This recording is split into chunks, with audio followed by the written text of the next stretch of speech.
नमस्कार दोस्तों, मैं मोहित कपूर जनरल ज्ञान में मोहित पर आप सभी का बहुत बहुत स्वागत करता हूं। आज हम हिस्ट्री की क्लास लेंगे और अभी हमारे टॉपिक एंशियंट इंडिया यानी प्राचीन भारत के चल रहे हैं। अगर आप चैनल पे नए हैं तो चैनल को सब्सक्राइब जरूर कर लेना और ऑल वाला नोटिफिकेशन प्रेस कर देना ताकि सारी वीडियो अपडेटेड और एकदम टाइमली आपको मिल जाए। जो डिस्क्रिप्शन है उसमें हमारे मोबाइल एप्लीकेशन का लिंक दिया हुआ है जिसपे आपको सबसे सस्ता कोर्स पूरे ऑल इंडिया का GK, static and current affair का अवेलेबल है। अगर मतलब एसएससी की तैयारी कर रहे हैं या इंडिया के किसी भी एग्जाम की तैयारी अगर आप कर रहे हैं, ठीक है, तो उसके साथ साथ हमारी एप्लीकेशन के साथ साथ जो हमारा टेलीग्राम चैनल है उसको भी विजिट कर सकते हैं जिस पर फ्री नोट्स आपको अवेलेबल रहते हैं। ठीक है, तो चलिए स्टार्ट करते हैं आज का टॉपिक जल्दी से बिना टाइम खराब करे। एंशियंट इंडिया में प्राचीन भारत में जो हमारा टॉपिक चल रहा था वो चल रहा था इंडस वैली सिविलाइजेशन। ठीक है, और आज चूंकि हम छोटे छोटे सेगमेंट लेते हैं ताकि बच्चों को समझने में किसी तरह की कोई दिक्कत है ना आए, ना ही लेक्चर बहुत ज्यादा बोरिंग हो। ठीक है, देखिए सबसे पहले इसमें आज वाला हमारा जो टॉपिक है यह है इंडस वैली सिविलाइजेशन। और हम बिल्कुल पॉइंट टू पॉइंट बात करते हैं कि आपके एसएससी में, रेलवे में या जो भी आपके इंडिया लेवल के बेसिक एग्जाम्स हैं उनमें किस लेवल तक क्वेश्चंस पूछे जा सकते हैं किन पर्टिकुलर टॉपिक्स में से। ठीक है, उनकी भी बात करते हैं। तो इंडस वैली सिविलाइजेशन,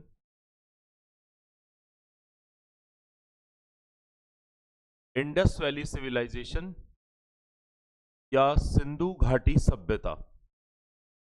हालांकि इसका जो सबसे ज्यादा पॉपुलर नाम आज के हिसाब से पूछा जाए तो उसको हड़प्पा सभ्यता या हड़प्पा कल्चर कहना ज्यादा बेस्ट माना जाता है। ठीक है, तो सिंधु घाटी सभ्यता, और सिंधु घाटी सभ्यता का आज जो पार्ट है यह है part number 4। Indus valley civilization का आज भाग 4 या पार्ट 4 है, और पार्ट 4 में के साथ साथ इसकी क्लास नंबर भी 4 है क्योंकि हमने एंशियंट इंडिया में सबसे फर्स्ट टॉपिक ही स्टार्ट किया था इंडस वैली सिविलाइजेशन। तो ये आपकी जो आज की क्लास है ये भी कौन सी हो गई, आपकी क्लास नंबर 4 हो गई। ठीक है, अगर आप क्लास नंबर 3 को देखेंगे तो मैंने उसमें आपको इंडस वैली सिविलाइजेशन या सिंधु घाटी सभ्यता के जो प्रमुख स्थल हैं उसको पढ़ाना शुरू किया था। तो हम एक प्लेस इसमें पढ़ चुके थे हड़प्पा, और बिल्कुल पॉइंट टू पॉइंट चीजें पढ़नी है और क्या क्या एविडेंस मिले, मेन एविडेंस क्या मिले, और ऐसे एविडेंस या प्रमाण जो केवल उसी पर्टिकुलर जगह से मिले हैं उनको बिल्कुल भी स्किप नहीं करना है। ठीक है, तो देखो अब इसमें सबसे पहले इसमें हम देखते हैं आज हमारा जो प्लेस, हम सेकंड वाला जो प्लेस लेंगे क्योंकि पिछले में हमने फर्स्ट प्लेस कौन सा ले लिया था, हड़प्पा, जो वर्तमान में पाकिस्तान के पंजाब प्रांत में पड़ता है और रावी नदी के किनारे आपको बताया था, और वो सिंधु घाटी सभ्यता का प्रथम स्थल भी था, first site of Indus valley civilization. ठीक है, दूसरा जो हमारा प्लेस है वो है मोहनजोदड़ो।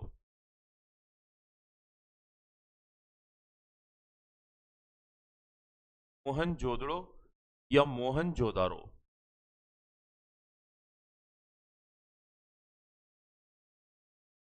मोहनजोदारो। ठीक है, पहले तो इसके बारे में जो बिल्कुल बेसिक इंफॉर्मेशन है उसको पता कर लेते हैं कि भाई मोहनजोदारो के बारे में बेसिक इंफॉर्मेशन क्या क्या है। ठीक है, तो इसको डिस्कवर जो किया गया था, इस प्लेस को जो डिस्कवर किया गया था या इस प्लेस की जो खोज की गई थी, तो उसमें दो फैक्ट आपको अच्छे से ध्यान रखने कि इस प्लेस के बारे में, कि पहला प्लेस हड़प्पा था, हड़प्पा को खोजा गया था 1921 में, 1921 में, और नेक्स्ट ईयर इसकी खोज हुई थी। तो इसकी जो खोज हुई है वो ये सन 1922 ईस्वी में, और we can say the AD and no domini. ठीक है, आजकल इसको एडी नहीं बोल के इसको हम बोल देते हैं सीई, और सीई का मतलब होता है करंट एरा, मतलब वर्तमान, प्रेजेंट। ठीक है, और साथ में इसकी जो खोज का श्रेय जाता है वो जाता है आर डी बैनर्जी।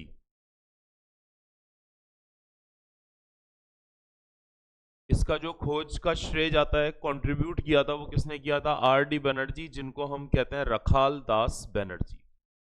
जितने पॉइंट लिखवा रहा हूं इनको अच्छे से याद रख लेना। अगर आप इन्हीं इन्हीं को भी रिकॉल करते रहे, रिपीट करते रहे, और आपने जो प्रीवियस ईयर में आए हुए क्वेश्चन है ऑब्जेक्टिव, अगर आपने वो कर लिए तो आपका काम बन जाएगा, ये पक्की बात है। ठीक है, आर डी बनर्जी ने या रखालदास बनर्जी ने इसकी खोज की थी। ठीक है।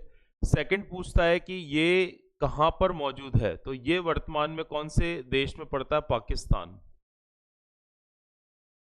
वर्तमान में ये कौन से देश में पड़ता है? पाकिस्तान। और पाकिस्तान में भी कहां पड़ता है? सिंध स्टेट। पाकिस्तान का कौन सा प्रांत है? सिंध प्रांत, सिंध स्टेट। अब जब स्टेट इज सिंध है तो ऑब्वियसली यहीं से आपको एक और हिंट मिल गया। ये कौन सी नदी के किनारे है? सिंधु नदी के किनारे। क्योंकि पाकिस्तान की सबसे लंबी नदी, सबसे बड़ी नदी और सबसे मुख्य नदी कौन सी मानी जाती है? सिंधु नदी।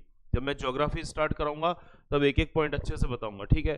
तो ये सिंध स्टेट है और सिंध स्टेट कहाँ हो गया? पाकिस्तान में हो गया। और फिर पूछा जाता है कौन सी नदी के किनारे है, तो इस पर लिख देना यहाँ, ये कौन सी नदी के किनारे है? सिंधु नदी, इंडस रिवर। सिंधु नदी या इंडस रिवर। देखो ये वाले पॉइंट्स तो आपको याद अच्छे से रखने ही पड़ेंगे। ठीक है। कई बार आपसे ऐसा क्वेश्चन भी पूछा गया है कि मोहनजोदारो का मीनिंग क्या होता है, मींस मोहनजोदारो का शाब्दिक अर्थ क्या है। तो आपको पता है सिंध में मिला है, और सिंध में कौन से लोग रहते थे? सिंधी। और सिंध में भाषा भी कौन सी चलती थी? सिंधी। तो it is the word of Sindhi language. ठीक है। तो ये जो मोहनजोदारो वर्ड है, ठीक है, ये किससे रिलेटेड हो गया? सिंधी लैंग्वेज, सिंधी लैंग्वेज यानी सिंधी भाषा,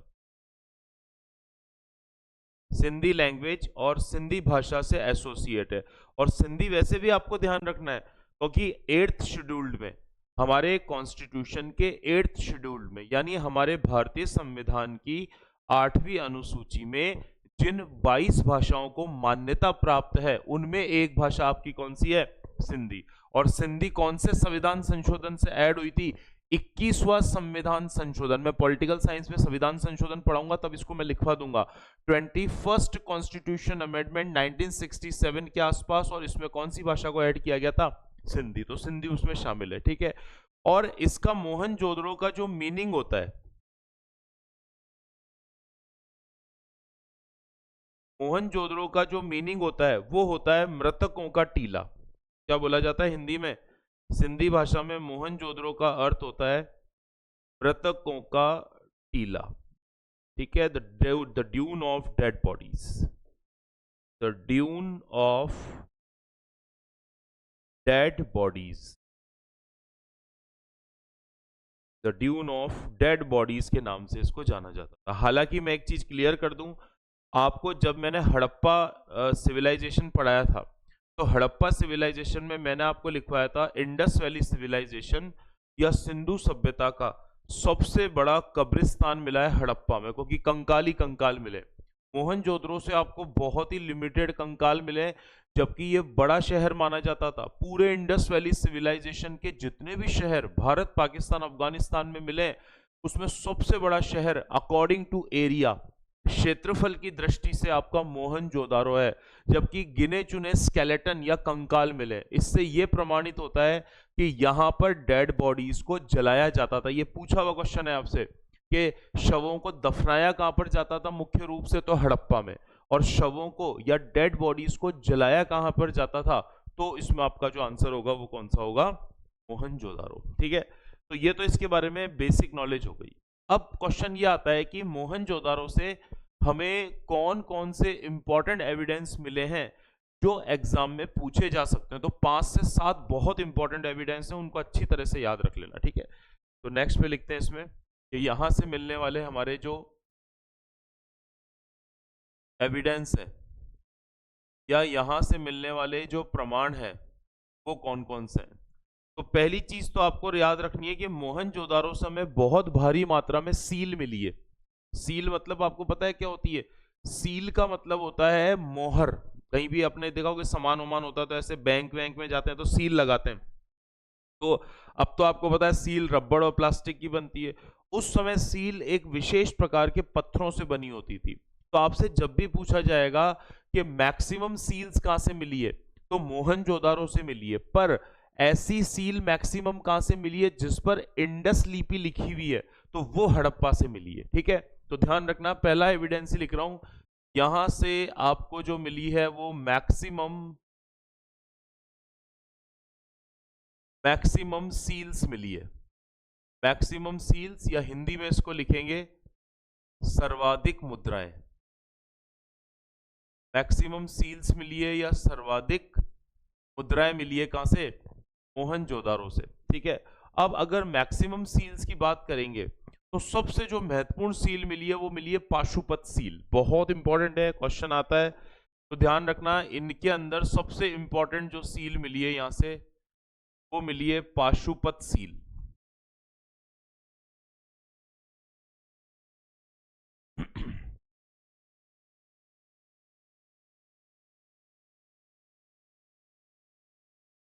पाशुपत सील, ये अच्छे से ध्यान रख लेना, पूछा जाता है। इसमें एक 3 सींग वाला देवता है जिसको पशुपति मानते हुए भगवान शिव मान लिया गया। और जब इस सील के बैक साइड देखा गया तो एक सांड है, यानी बुल, बैल, वृषभ, सांड, तो उसको माना गया नंदी। ठीक है। तो बहुत इंपॉर्टेंट सील है। तो इस सील से हमें कौन क्या क्या पता चलता है, तो ध्यान रखना। एक तो इससे एविडेंस मिलता है किसका? The evidence of Lord Shiva. ठीक है। भगवान शिव का प्रमाण यहां से प्राप्त होता है, का चित्र यहां से प्राप्त होता है, भगवान शिव। ठीक है। सेकंड, इस सील से हमें मिलता है क्या? यहां पर मिलता है वृषभ। वृषभ बोल दो, थोड़ी अच्छी लैंग्वेज में। सांड बोल दो, बैल बोल दें, या इसको बुल बोल दें। ये भी इस सील पे मिला है। और आपको मैं क्लियर बता दूं कि सिंधु घाटी सभ्यता में सबसे ज्यादा जिस पशु का अंकन मिलता है वो आपका बैल या सांड है। ठीक है।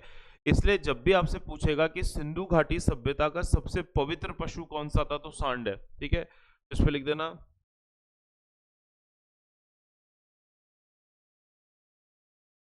होली एनिमल।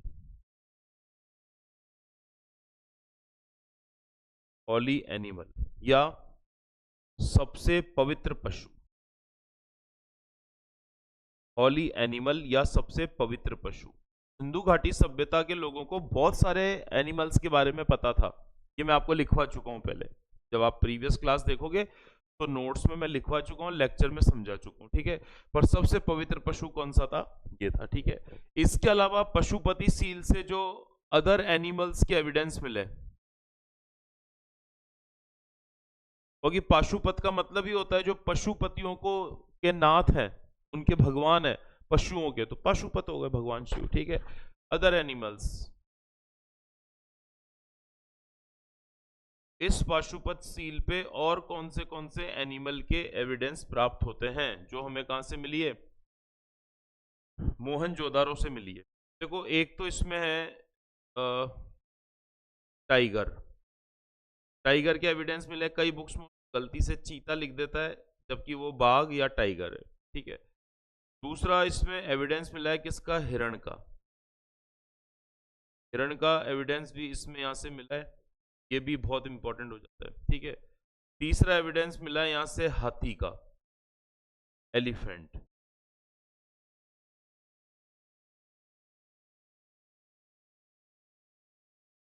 हाथियों का एविडेंस मिला है। फिर यहां से एलिमेंट्स जो एविडेंस मिला है वो मिला है गेंडा। गेंडे का प्रमाण मिला है। राइनो। ठीक है। और एक भैंस या भैंसा यानी बफेलो। एक जो एविडेंस मिला है, जो किसका मिला है? भैंसा, जिसको बाइसन के नाम से भी, या बाइसन, इंडियन बाइसन। ठीक है। ये आपका इस तरह से क्वेश्चन बनते हैं ना, तो आपने अगर पूरा ऐसे कॉन्सेप्ट समझा हुआ है तो आपसे एग्जाम में पूछ ले कि पाशुपत सील पर कौन से पशु का अंकन नहीं मिलता। और अगर मेंस के हिसाब से क्वेश्चन देखें तो वहां पे जो आपके क्वेश्चंस आते हैं वो कैसे आते हैं? स्टेटमेंट वाले आते हैं। वो स्टेटमेंट वाले क्वेश्चन भी आपको क्या मिल जाती है? हेल्प मिल जाती है। ठीक है। तो उम्मीद है ये वाला जो अभी तक का इसमें बताया है वो आपको समझ आया होगा। ठीक है। चलो अब आगे चलते हैं। तो ये तो आपका पहला एविडेंस है। ठीक है।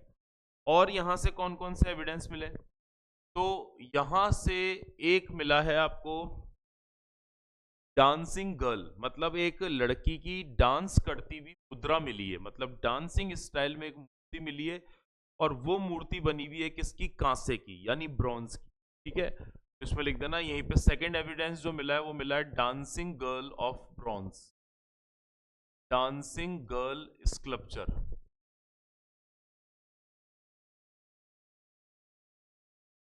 Of bronze, dancing girl sculpture of bronze. ठीक है, यानी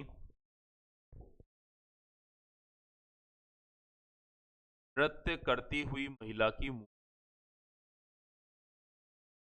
नृत्य करती हुई महिला की,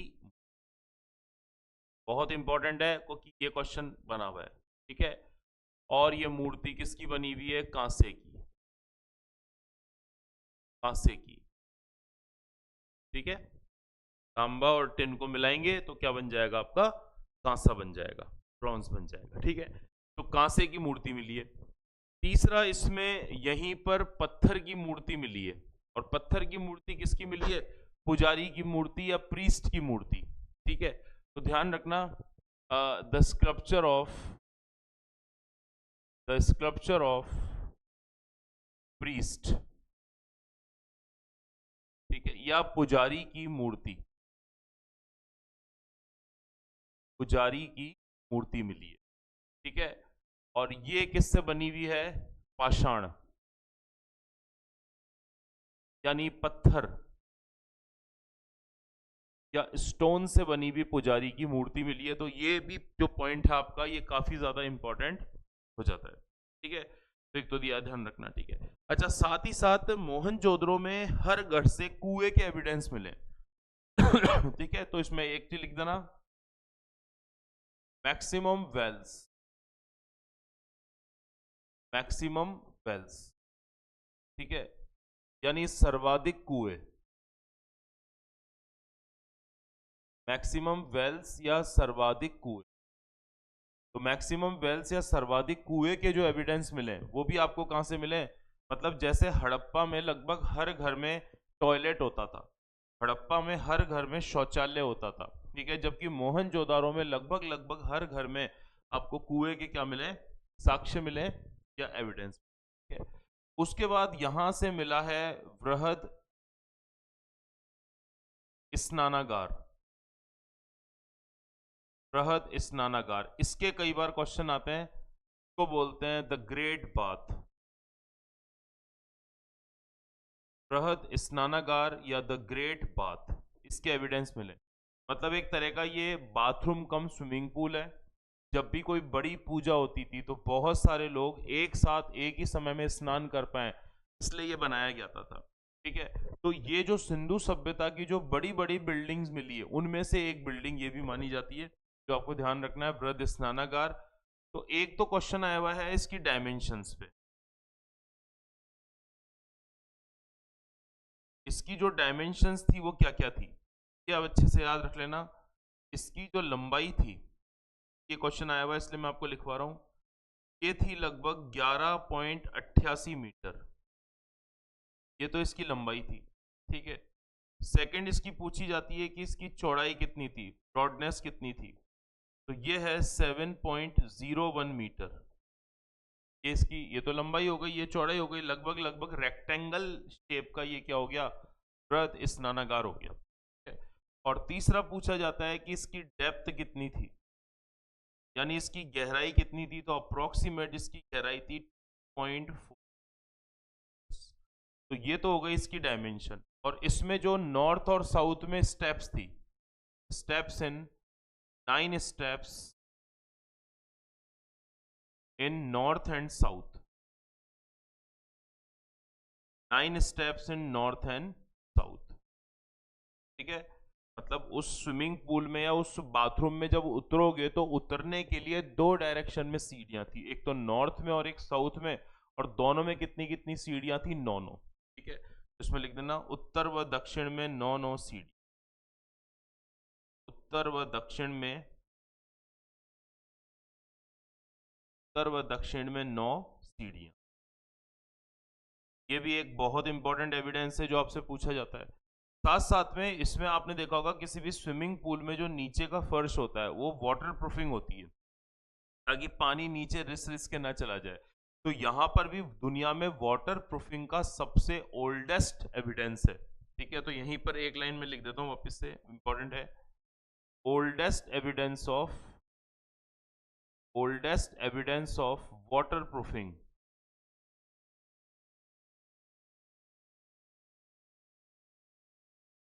ठीक है, वाटर प्रूफिंग का है, और इसमें कौन सा कोल यूज होता था, कौन सा पत्थर, बिटुमिन्स।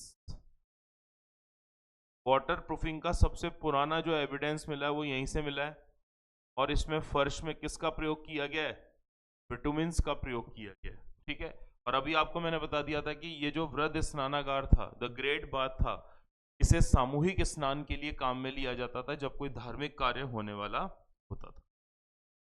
ठीक है, इस तरह के जो अक्सर क्वेश्चंस होते हैं ये इससे पूछा था। तो ये तो हो गया वृद्ध स्नानागार। ठीक है, अच्छा, इसके साथ साथ इससे भी बड़ी एक और बिल्डिंग मिली है, इससे भी बड़ी एक और बिल्डिंग मिली है, तो वो हो गया आपका वृहद अन्नागार। इससे भी बड़ी एक बिल्डिंग है जिसको बोलते हैं वृहद अन्नागार, यानी the great grain house, the great grain house. ठीक है, और ये दुर्ग टीले के अंदर मिला है, क्योंकि हर शहर में दो टीले होते थे, पूर्वी टीला, पश्चिमी टीला। पश्चिमी टीले में एडमिनिस्ट्रेटिव लोग रहते थे जिसको बोलते थे दुर्ग टीला, और उसके अंदर ये मिला है। और ये इसकी जो डायमेंशन है, अगर पूछा जाए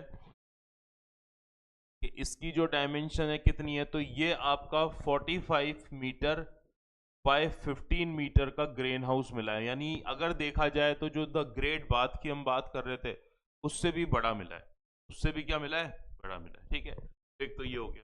अच्छा, ये तो मेन एविडेंस हो गए। कुछ और बेसिक एविडेंस हैं जो आपको याद रखने।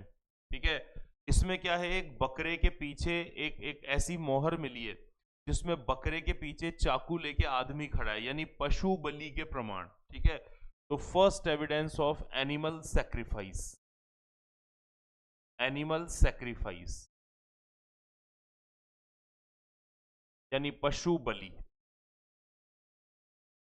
एनिमल सैक्रिफाइस या पशु बलि। पशु बलि के जो एविडेंस मिले वो भी एनिमल सैक्रिफाइस के यहां से मिले। तो इसमें कौन मिला, इसमें दो चीजें मिली, एक तो ह्यूमन बीइंग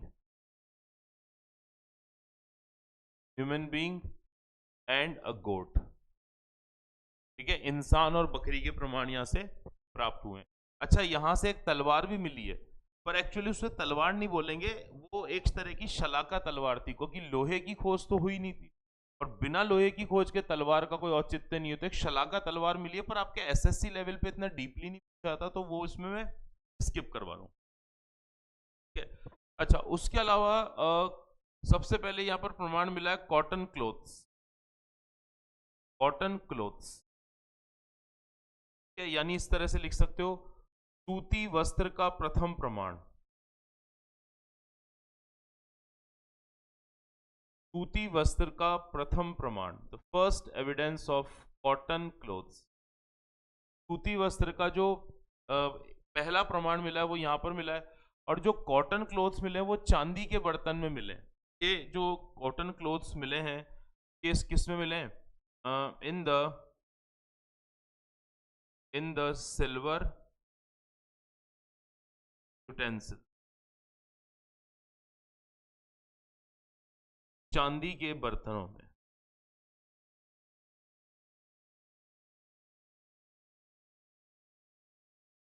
चांदी के बर्तनों। ठीक है, साथ साथ आपको ध्यान रखना है कि मोहनजोदारो ऐसा शहर मिला है जिसके 7 बार उजड़ने के प्रमाण मिले, मतलब 7 बार ये बसा था और 7 बार ही उजड़ा था। ठीक है, इसमें लिखिए, इसमें ध्यान रखना, 7 लेयर्स ऑफ सिविलाइजेशन।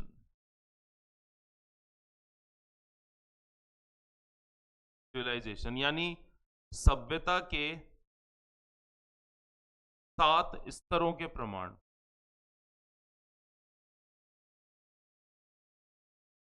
सभ्यता के 7 स्तरों के जो प्रमाण मिले हैं, 7 लेयर्स के जो एविडेंस मिले हैं, वो भी हमें कहां से मिले, मोहनजोदारो से मिले हैं। ठीक है, साथ में माना जाता है कि ये शहर का जो अंत हुआ वो बाढ़ से हुआ। ठीक है, तो एक लास्ट इसमें पॉइंट लिख देना, डाउनफॉल बाय, ये जो 7 लेयर्स बनी बिगड़ी है ये भी बाढ़ की वजह से बनी बिगड़ी है। डाउनफॉल ऑफ, डाउनफॉल बाय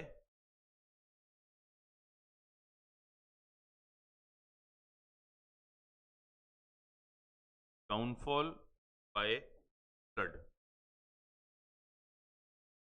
बाढ़ से शहर का पतन, बाढ़ से शहर का, ठीक है। ये जो मैंने आपको एविडेंस बताया ना, ये अच्छे से याद रख लेना, क्योंकि देखो आपको हर शहर याद नहीं रखना।